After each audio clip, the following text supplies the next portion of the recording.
everyone! Magluluto po tayo ngayon ng tokwat baboy. Ngayon, ang unahin ko ay hiwain ko yung sibuyas at bawang. Guys, natapos na natin ang paghiwa ng bawang sibuyas at ngayon yung sili naman.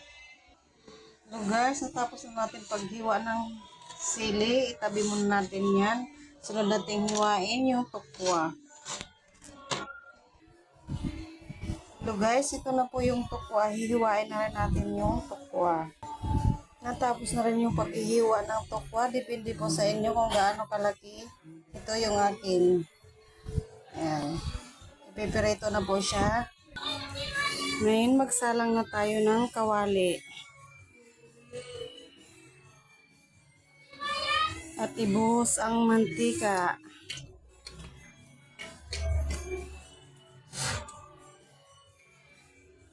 Ayan. Antayin natin mag-init ang mantika bago ihalo ang tokwa.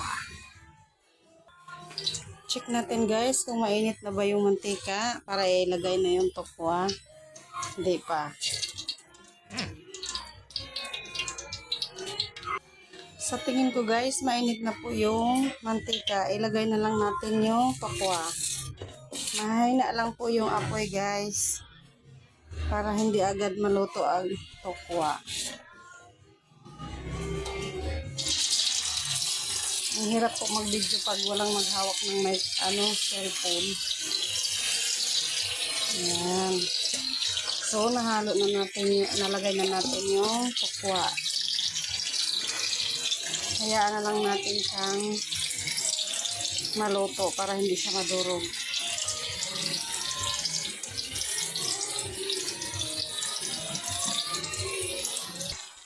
Ito guys, na golden brown na siya. Pwede na natin haonin. Pwede na natin tanggalin guys.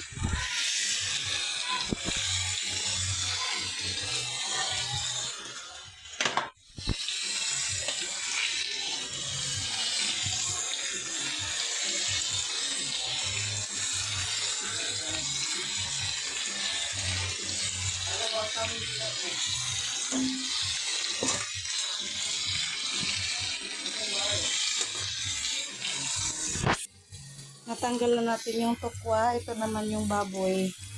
Pinireto. Natimplahan ko na yan guys. Nagmamadali lang akong magluto sa baboy kasi oras na. Baka magutom na ang mga tao. Mga babies ko, kiddos. Ayan. Kaya baliktarin ko na guys.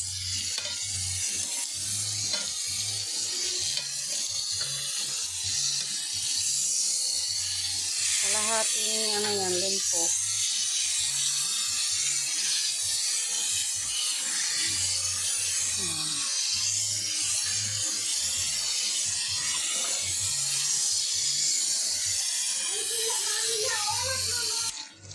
So guys, luto na yung baboy. Lagyan na natin ng tubig para malambot. Malambot ang baboy. Pakuluin mo muna siya ng tubig na konti.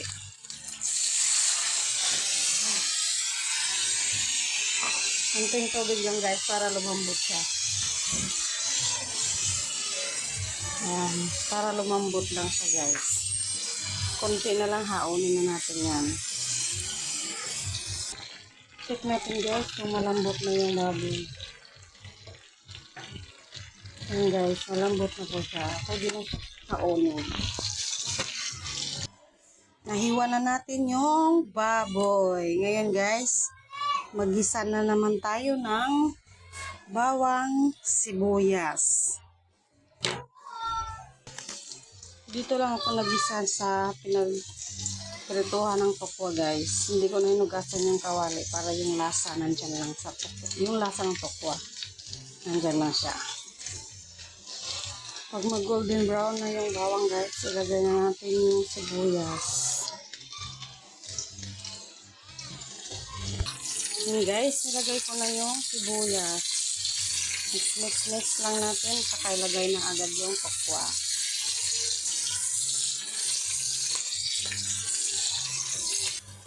Lagay na natin yung tokwa. Mix-mix lang natin guys. Kailagay yung baboy.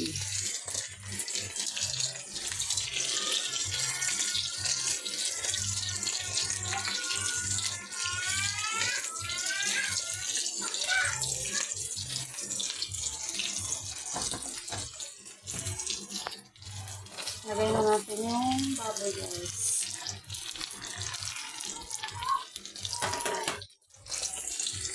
Tapos, timplahan natin ng ingredients.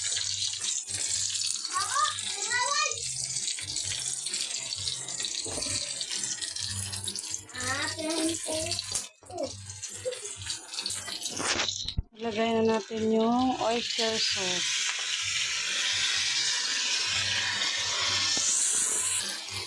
Saka oyster sauce, paminta,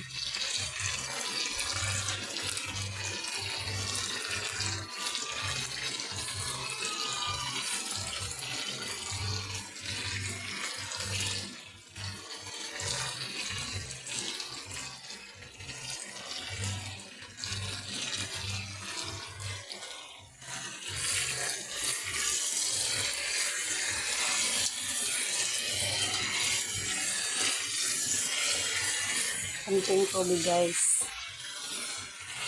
Ayan na guys, ihalo ko na lang yung sili. Ayan. Ayan na siya guys. Masarap na siya guys. Tinikman ko na siya. Masarap na niya. Ayan. Guys, thank you for watching. Simpleng ulam. Yummy. Bye-bye.